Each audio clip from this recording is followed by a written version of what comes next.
మనం రాగి ఇడ్లీ కానీ దోశ కానీ ఎలా ప్రిపేర్ చేసుకోవాలో చూద్దాం.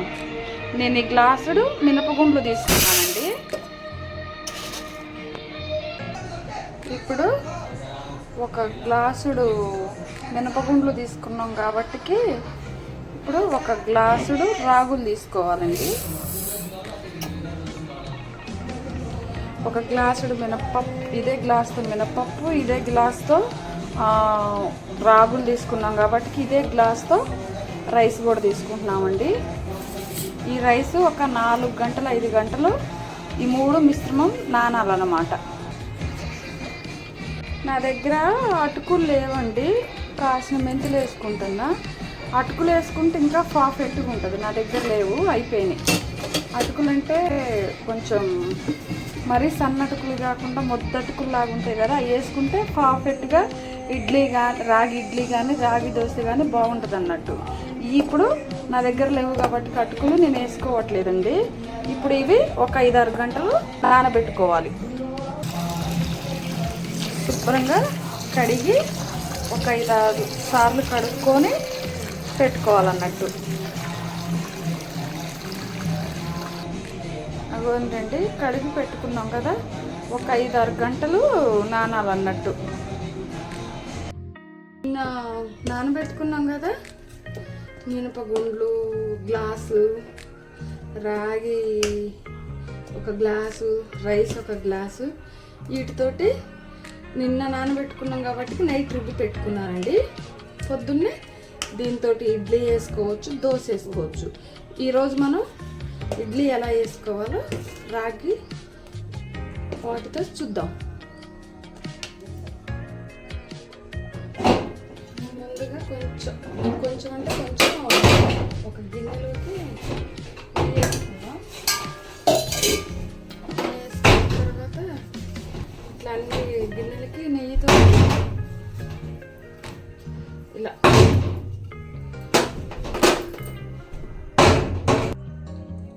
ఇడ్లీ పర్ఫెక్ట్గా రావాలంటే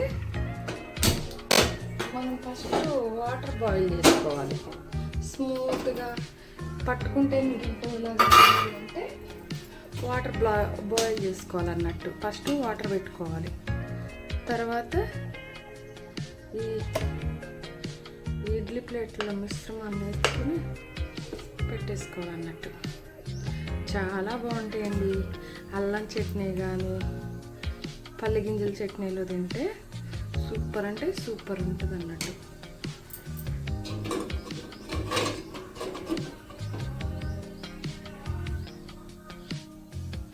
నా దగ్గర చిన్నదే ఉంది, అంటే 8 ప్లేట్లు వచ్చేది ఇడ్లీ పాత్ర ఉంది. ఇంకా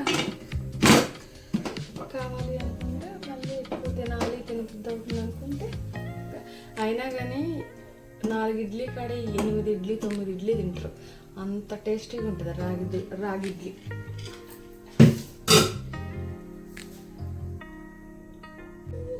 ఇప్పుడు చట్నీ ఎలా ప్రిపేర్ చేసుకోవచ్చు.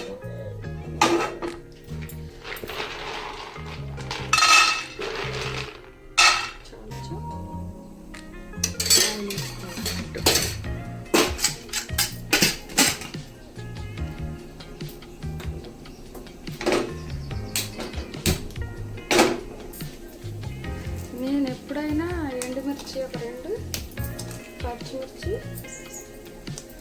ఒక 2 వేసేసుకుంటాను చట్నీకి. ఇట్లయితేనే బాగా మంచిగా టేస్ట్ వస్తుంది. పచ్చనగపప్పు, కొద్దిగా జీలకర్ర,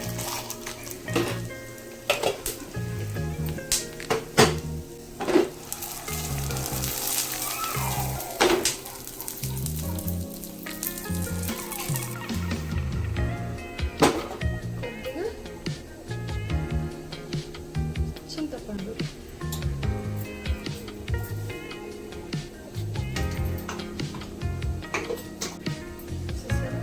కొంచెం సాల్ట్,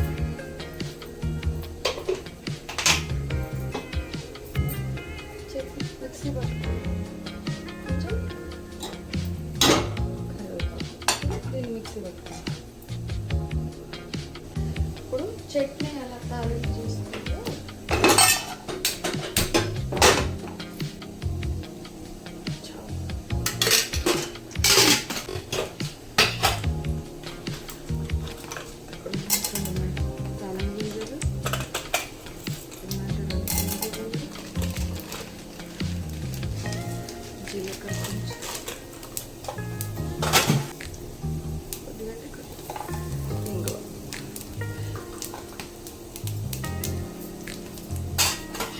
ఏ కూరల్లోనైనా ఏ చట్నీలోనైనా దేంట్లోనైనా ఏదో ఒకటి చాలా టేస్ట్ ఉంటుంది అన్నట్టు.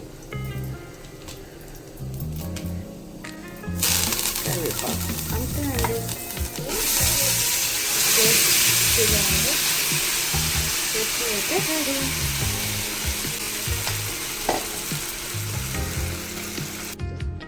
చూసారా ఎంత పర్ఫెక్ట్గా వచ్చిందో ఇడ్లీ. ఇప్పుడు వేడిగా తీసుకొని దీంట్లో చట్నీ వేసుకొని మంచిగా మరింత చట్నీ ఎప్పుడైనా గట్టిగా ఉండొద్దు, పలస. ఇప్పుడు ఒక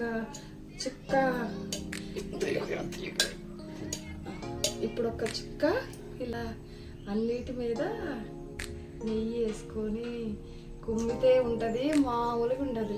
బాయ్ బాయ్.